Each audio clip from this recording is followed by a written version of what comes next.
बिस्मिल्लाहिर्रहमानिर्रहीम। आज हम स्टार्ट करेंगे फार्मास्यूटिक्स 3 जो बेसिकली है फॉर सेकंड ईयर स्टूडेंट्स। और इसमें जो हमारे पास फर्स्ट आज टॉपिक है हॉस्पिटल एंड हॉस्पिटल फार्मेसी, ये हम देखेंगे। और सबसे पहले हम देखते हैं व्हाट इज़ हॉस्पिटल। तो हॉस्पिटल एक हेल्थ केयर यूनिट है जहाँ पे आपके पास स्टाफ होगा, और स्टाफ आपके पास सर्टिफाइड होना चाहिए और ट्रेंड स्टाफ होना चाहिए, और साथ साथ वहाँ पे उनके पास स्पेशलाइज्ड साइंटिफिक इक्विपमेंट्स होनी चाहिए।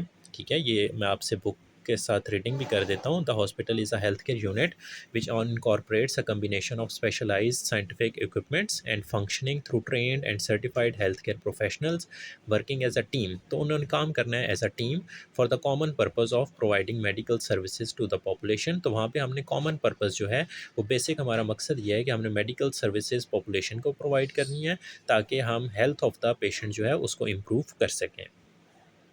सेकंड है इसमें हमारे पास हॉस्पिटल फार्मेसी। हॉस्पिटल फार्मेसी क्या होती है? Hospital pharmacy is a department और सर्विस इन अ हॉस्पिटल। तो ये बेसिकली एक डिपार्टमेंट है हॉस्पिटल के अंदर जहाँ पे हमें सर्विस प्रोवाइड की जाती है and is responsible for supply of medication to hospital wards as well as ambulatory patients. तो जो हमारे पास हॉस्पिटल फार्मेसी है इसका मेन काम ये होगा कि इसने जो मेडिसिन हैं वो प्रोवाइड करनी होंगी हॉस्पिटल वार्ड्स में, plus as well as ambulatory patients. Ambulatory patients कहते हैं जो एमरजेंसी में पेशेंट्स होंगे, एम्बुलेंस से निकला एम्बुलेटरी पेशेंट्स। तो बेसिकली वो पेशेंट्स जो इमरजेंसी में आएंगे, ओपीडी में आएंगे, उनको भी हम प्रोवाइड करेंगे मेडिसिन थ्रू हॉस्पिटल फार्मेसी।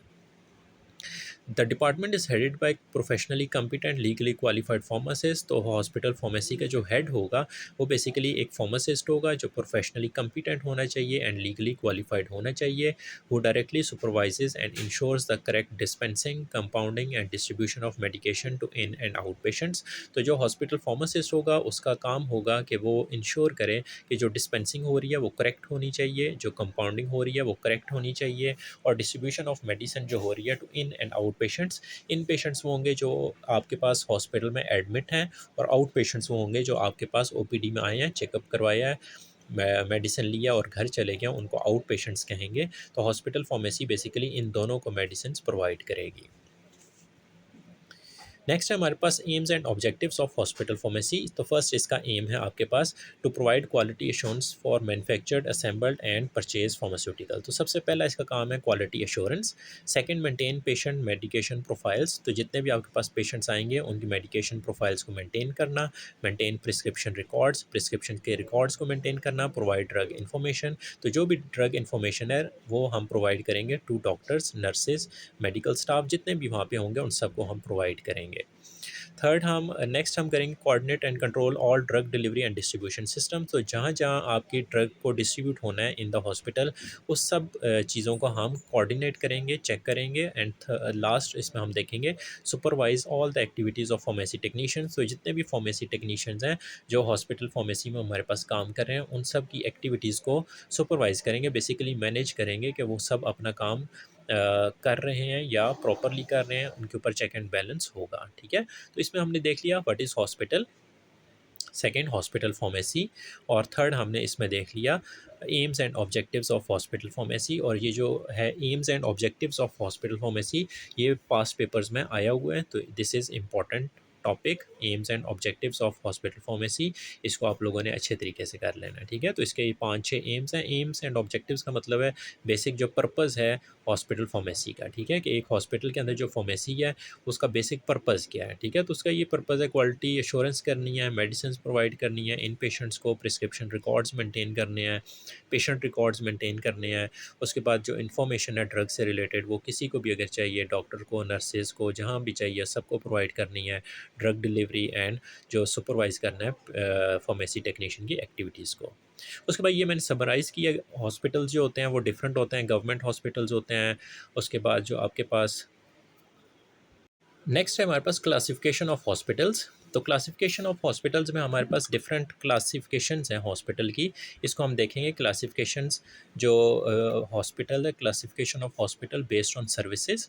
तो बेसिकली जो classification of hospital on the basis of services है, इसमें हम देखेंगे कि जो डिफरेंट हॉस्पिटल्स हैं वो कौन सी सर्विसेज प्रोवाइड करते हैं। ठीक है, कुछ हॉस्पिटल्स हैं जो जनरल हॉस्पिटल्स होते हैं, जहाँ पे बस आप कह लें कि पेशेंट को ऐसे देखा जाता है या पेशेंट को ऐसे ट्रीट किया जाता है कि उनको जो मेजर कंडीशन ना हो, ठीक है, उनकी जनरल एक चेकअप होगा, उसको हम कहेंगे जनरल हॉस्पिटल। और स्पेशलाइज्ड हॉस्पिटल्स वो होंगे जो किसी ख़ास रिलेटेड टू एज ग्रुप या ख़ास डिजीज़ से रिलेटेड होंगे या ख़ास एक प्रोसीजर से रिलेटेड होंगे, उनको हम कहेंगे स्पेशलाइज्ड हॉस्पिटल्स। फर्स्ट हम देखते हैं जनरल हॉस्पिटल।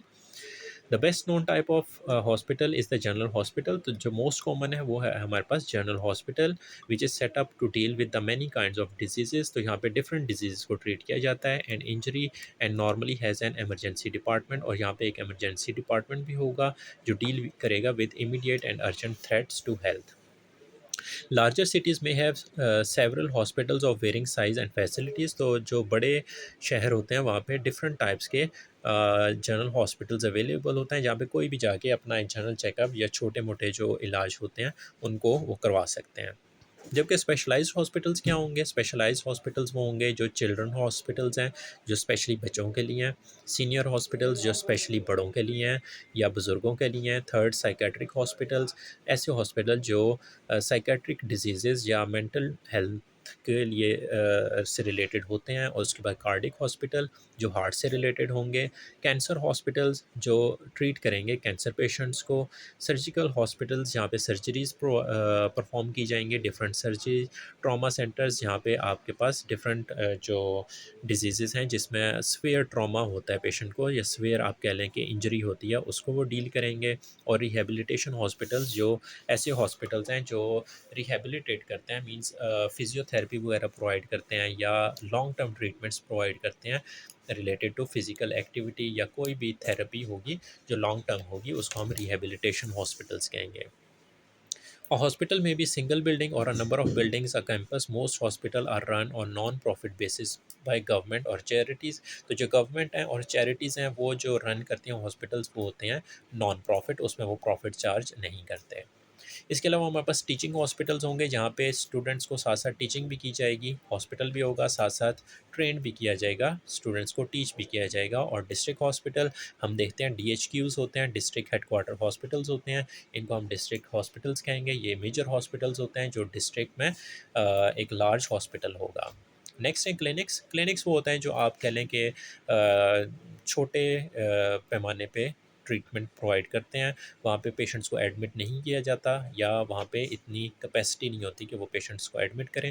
वहाँ पे वो चेकअप करते हैं, पेशेंट को ट्रीट करते हैं, पेशेंट को मेडिसिन देते हैं, IV प्रोसीजर्स करते हैं, और उसके बाद पेशेंट घर चला जाता है। तो ये हमारे पास थी क्लासिफिकेशन ऑफ हॉस्पिटल्स। फर्स्ट हमने देखा classification of hospitals based on services. तो बेस्ड ऑन सर्विसेज में थे हमारे पास general hospital, specialised hospital, teaching hospital, district hospital and clinics. और इसमें हमारे पास जो मेन चीज़ है वो आपने डिफरेंस करना होगा between general hospital and specialised hospital. ये क्वेश्चन आ सकता है कि what is the difference between general hospital and specialised hospital. तो वहाँ पे फिर आपने बताना होगा कि जनरल हॉस्पिटल जो होगा वो एक बेस्ट नोन हॉस्पिटल है जो ज़्यादातर पाए जाते हैं विद जो ट्रीट करते हैं डिफरेंट काइंड ऑफ डिजीज़ को। स्पेशलाइज्ड होंगे वो डिफरेंट केसेस को डील करेंगे। नेक्स्ट हमारे पास क्लिनिकल डिपार्टमेंट्स, कि आपके पास जो हॉस्पिटल होते हैं उसमें कौन कौन से डिपार्टमेंट्स होते हैं। ठीक है, hospitals very widely in services they offer and therefore the department और wards they may have acute services such as emergency department और स्पेशलाइज्ड ट्रॉमा सेंटर। आप देखते हैं आप किसी भी हॉस्पिटल में जाते हैं उसमें हर डिजीज़ से रिलेटेड या हर कैटेगरी से रिलेटेड डिफरेंट डिपार्टमेंट्स होते हैं, जैसे surgery department, gynaecology department, orthopaedic department, ENT department, cardiology department, dermatology department, neurology, urology department and pharmacy department. इसको हम वन बाय वन देखते हैं। फर्स्ट हमारे पास है सर्जरी डिपार्टमेंट। ये वो डिपार्टमेंट है जहाँ पे different type of surgeries provide की जाएंगी। कुछ माइनर सर्जरीज होती हैं, कुछ मेजर सर्जरीज होती हैं, तो वो यहाँ पे परफॉर्म की जाएंगी। नेक्स्ट गायनेकोलॉजिकल डिपार्टमेंट, ये वो डिपार्टमेंट है जो लेडीज़ या फीमेल से रिलेटेड जो इश्यूज़ होते हैं, हेल्थ इश्यूज़ होते हैं, उनको डील करेंगे। थर्ड ऑर्थोपेडिक डिपार्टमेंट, ये वो डिपार्टमेंट है जहाँ पे बोन से रिलेटेड, बोन्स, जॉइंट्स और इससे रिलेटेड जितने भी डिजीज़ होंगे उनको डील करेंगे। नेक्स्ट है ENT डिपार्टमेंट। ENT आपके पास होगा जो ऐसा डिपार्टमेंट है जो ईयर नोज़ और थ्रोट से रिलेटेड डिजीज़ को ट्रीट करते हैं। इसमें टीयर ड्रग प्रॉब्लम या बैलेंस का प्रॉब्लम या हियरिंग डिसऑर्डर्स, कोई भी डिसऑर्डर्स होंगे उसको ये डील करेंगे। नेक्स्ट कार्डियोलॉजी डिपार्टमेंट, ये वो डिपार्टमेंट है जो हार्ट से रिलेटेड डिसीज़ को ट्रीट करेंगे।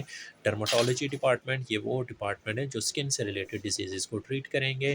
न्यूरोलॉजी डिपार्टमेंट जो ब्रेन से रिलेटेड, ठीक है, नर्वस सिस्टम से रिलेटेड डिजीज़ को ट्रीट करेंगे। और यूरोलॉजी डिपार्टमेंट जो किडनीज़ या नेफ्रॉन्स या यूरिनरी सिस्टम से रिलेटेड डिजीज़ को ट्रीट करेंगे। और लास्ट है फार्मेसी डिपार्टमेंट, ये वो डिपार्टमेंट होगा जहाँ से हमें मेडिसिन्स प्रोवाइड की जाएंगी। यहाँ पे फार्मासिस्ट होंगे, फार्मेसी टेक्नीशियंस होंगे, और वो रिस्पॉन्सिबल होंगे ड्रग बेस्ड सर्विसेज या मेडिसिन से रिलेटेड जितनी भी सर्विसेज होंगी वो प्रोवाइड करेगा फार्मेसी डिपार्टमेंट। तो फार्मेसी डिपार्टमेंट भी एक मेजर डिपार्टमेंट है जो हॉस्पिटल के अंदर प्रेजेंट होता है, उसका भी एक की रोल है in providing health to patients. तो ये हमने देख लिया different departments in a hospital. तो इसमें फर्स्ट देखा हमने surgery department, gynaecology department, orthopaedic department, ENT department, cardiology, dermatology, neurology, urology and pharmacy department. इसमें डिफरेंट क्वेश्चंस आ सकते हैं कि आप कुछ डिपार्टमेंट्स को एक्सप्लेन करें, या डिफरेंस भी आ सकता है कि difference between gynaecology department and orthopaedic department, या कुछ डिपार्टमेंट्स का आपका नाम बता के पूछा जा सकता है कि explain surgery department, ENT department, neurology department और यूरोलॉजी डिपार्टमेंट। इस तरह से क्वेश्चन बन सकता है, तो इसको आपने देख लेना है, ठीक है। तो आपने इसमें देख लेना है क्लिनिकल डिपार्टमेंट्स, और उसके बाद नाम आपको फिंगर टिप्स पे हो कौन कौन से डिपार्टमेंट्स होते हैं हॉस्पिटल में, और हर एक कैटेगरी की थोड़ी सी डिटेल आपको आनी चाहिए। और उसके बाद जो मेन इसमें डिपार्टमेंट फार्मेसी डिपार्टमेंट है उसको हम डिटेल से देखेंगे, क्योंकि हम जो देखेंगे बेसिक हमारा फील्ड है वो फार्मेसी की फील्ड है। इसमें हम देखेंगे कि डिफरेंट जो डिपार्टमेंट्स होते हैं फार्मेसी के अंदर, या उनका जो रोल है हॉस्पिटल फार्मेसी के अंदर, वो मेन आपका टॉपिक होगा, ठीक है। तो फार्मेसी डिपार्टमेंट के हवाले से हम डिटेल से आगे नेक्स्ट स्टार्ट करते हैं। वो स्टार्ट करने से पहले हम थोड़ा सा ये देख लेते हैं कि जो डिफरेंट डिपार्टमेंट्स हैं, ठीक है, इनका इंटरकनेक्शन क्या हो सकता है, ठीक है। मींस आपके पास जो डिफरेंट डिपार्टमेंट्स हैं, सर्जरी डिपार्टमेंट, गायनोकोलॉजी डिपार्टमेंट, या orthopaedic department, ENT department, cardiology department, dermatology, neurology and urology, तो आप देखते हैं कि एक ही हॉस्पिटल में ये सारे डिपार्टमेंट्स होते हैं, ठीक है। अब पेशेंट ने अपनी डिजीज़ के अकॉर्डिंग देखना होता है कि उसको किस डिपार्टमेंट से सर्विसेज लेनी है, ठीक है। तो मोस्टली ये होता है कि जो पेशेंट होता है वो जनरल हॉस्पिटल्स में जाते हैं, ठीक है। तो उसके बाद हम स्पेशलाइज्ड हॉस्पिटल्स में। नेक्स्ट है हमारे पास important hospital services. Important hospital services में हमारे पास जो सबसे इंपॉर्टेंट सर्विस है वो है नर्सिंग सर्विस। हॉस्पिटल्स के अंदर जो सबसे ज़्यादा चीज़ जिस चीज़ पे फोकस किया जाता है या हॉस्पिटल्स को बनाया गया है बेसिक, वो है नर्सिंग सर्विस। नेक्स्ट हमारे पास डाइटेटिक सर्विसेज, जो डाइट से रिलेटेड, अब बहुत सी डिजीज़ ऐसी हैं जो हम जिनको डाइट से ट्रीट कर सकते हैं, ठीक है। Next pathology services, blood bank services and radiology services. तो इसको हम वन बाय वन देखते हैं। फर्स्ट है nursing services. Nursing is a service provided by licensed nursing personnel in a hospital to observe and management of health care, guidance and counselling of individuals and families during acute and chronic phases of illness. तो basically जो nursing department है उसको जो head करेंगे वो होंगे nursing staff. Nursing staff qualified होता है, लाइसेंस्ड होता है, और वो देखेंगे पेशेंट को और वहाँ पे उनको गाइडेंस प्रोवाइड करेंगे। एक्यूट एंड क्रोनिक का मतलब है, क्रोनिक मीन्स लॉन्ग टर्म, ऐसे पेशेंट जिनको लॉन्ग टर्म डिजीज़ है, और एक्यूट पेशेंट जिनको अभी शॉर्ट टर्म से डिजीज़ है, उन दोनों को नर्सिंग सर्विसेज प्रोवाइड की जाएंगी। नेक्स्ट है डाइटेटिक सर्विसेज। आप देखते हैं बहुत सी डिजीज़ ऐसी हैं जो अगर हमारी डाइट प्रॉपर हो तो उससे भी वो ट्रीट हो सकते हैं। इसमें हमारे पास जो डाइटिशियंस होंगे वो प्रोवाइड करेंगे कि इस जो पेशेंट को डिजीज़ है उससे रिलेटेड कैसी डाइट उसको मेंटेन करनी चाहिए, ठीक है। Dietitians are experts in food and nutrition in a hospital. They advise people on what to eat in order to lead a healthy lifestyle, ताकि वो पेशेंट्स को बताते हैं कि पेशेंट को क्या चीज़ें खानी चाहिए या अपनी डाइट में इंक्लूड करनी चाहिए ताकि वो हेल्दी हो सकें।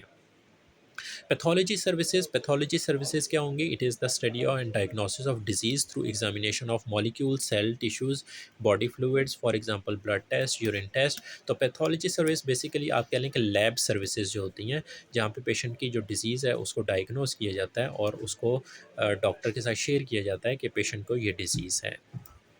नेक्स्ट है ब्लड बैंक सर्विसेज। तो बहुत से पेशेंट ऐसे होते हैं जिनको ब्लड की ज़रूरत पड़ती है हॉस्पिटल के अंदर, और उनके लिए फिर हम ब्लड बैंक सर्विसेज भी वहाँ पे प्रोवाइड करते हैं और वहाँ पे ब्लड को चेक किया जाता है कि पेशेंट का कौन सा ब्लड ग्रुप है और उससे रिलेटेड फिर ब्लड को अरेंज किया जाता है और उनको प्रोवाइड किया जाता है। नेक्स्ट है रेडियोलॉजी सर्विसेज। तो हॉस्पिटल के अंदर डिफरेंट जो सर्विसेज होती हैं उसमें एक रेडियोलॉजी सर्विस भी है।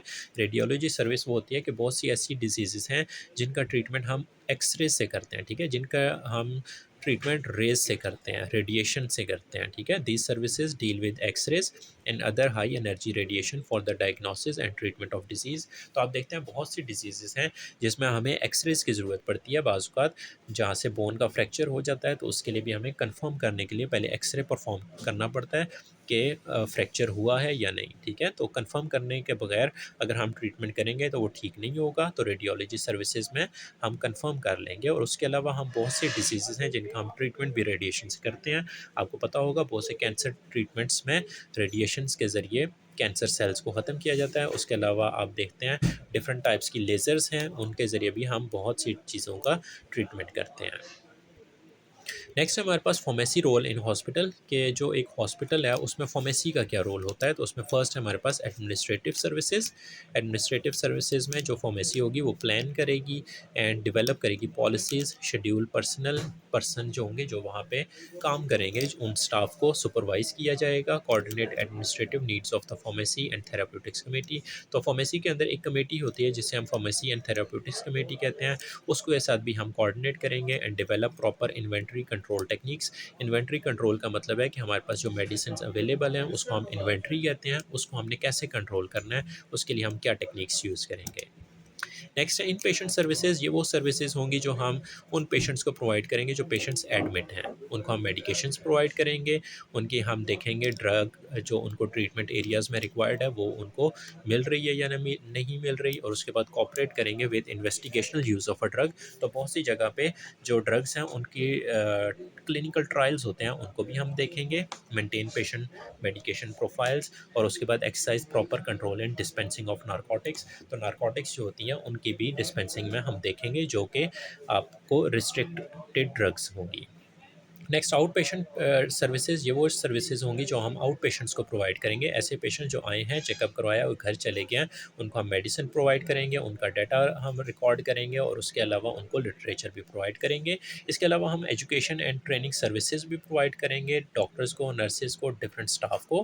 डिपार्टमेंटल सर्विसेज में डिफरेंट डिपार्टमेंट के साथ हमारी कोऑर्डिनेशन होगी ताकि हम बेहतर तरीके से परफॉर्म कर सकें। और purchasing and inventory services control में कि आपने जो मेडिसिन प्रोवाइड करनी है पेशेंट्स को वो आप परचेजिंग उसमें किस हद तक अच्छी कर रहे हैं। अच्छी परचेजिंग होगी तो पेशेंट को मेडिसिन टाइमली मिल जाएगी और उनको आप बेहतर तरीके से डील कर सकते हैं। उसके बाद मैन्युफैक्चरिंग एंड पैकेजिंग सर्विसेज, ताकि इसमें ये होता है कि हमारे पास डिफरेंट मेडिसिन हम प्रिपेयर भी कर रहे होते हैं फार्मेसी में, और उनको प्रिपेयर करने के बाद हम उनकी पैकेजिंग भी कर रहे होते हैं। तो इसको हम भी फार्मेसी में, हॉस्पिटल फार्मेसी में देखेंगे, ठीक है। तो फर्स्ट हम देखा administrative services, second inpatient services, third outpatient services, fourth drug information services, next education and training services, departmental services, purchasing and inventory services control, और लास्ट हमने देखा है मैन्युफैक्चरिंग एंड पैकेजिंग सर्विसेज। तो ये वो सर्विसेज हैं जो हॉस्पिटल के अंदर प्रोवाइड की जाती हैं। एक अच्छी जो हॉस्पिटल फार्मेसी होगी उसमें ये सारी सर्विसेज प्रोवाइड की जाती हैं। ख़ास तौर पे इन पेशेंट्स और आउट पेशेंट्स के हवाले से सर्विसेज पे बिल्कुल भी कंप्रोमाइज़ नहीं किया जाता। उसके अलावा जो एडमिनिस्ट्रेटिव सर्विसेज हैं उसमें भी बड़ा इंपॉर्टेंट रोल है, क्योंकि एडमिनिस्ट्रेशन जितनी एक्टिव होगी उतना अच्छा पेशेंट को जो है मेडिसिन्स मिलेंगी, ठीक है। उसके अलावा ट्रेनिंग और एजुकेशन ये भी इम्पॉर्टेंट है। हमने डिफरेंट डिपार्टमेंट्स को कोई भी क्वेरी हो, कोई भी क्वेश्चन हो तो उनको बताना होता है कौन सी मेडिसिन अवेलेबल है, उसका क्या यूज़ है, उसकी डोजेज के हवाले से, ये सब चीज़ें। और उसके अलावा जो सबसे इम्पॉर्टेंट इसमें फार्मेसी में रोल है वो है purchasing and inventory services control. तो परचेजिंग सबसे इंपॉर्टेंट है, ठीक है। आप मेडिसिन परचेज ही नहीं कर रहे तो आगे मेडिसिन को, आगे पेशेंट को ना तो आप इन पेशेंट सर्विसेज दे सकते हैं, ना आउट पेशेंट सर्विसेज दे सकते हैं, ना डिपार्टमेंटल सर्विसेज दे सकते हैं। तो सबसे इंपॉर्टेंट है आपके पास purchasing and inventory services control, कि आपने परचेज को भी कंट्रोल करना है और इन्वेंट्री को भी कंट्रोल करना है।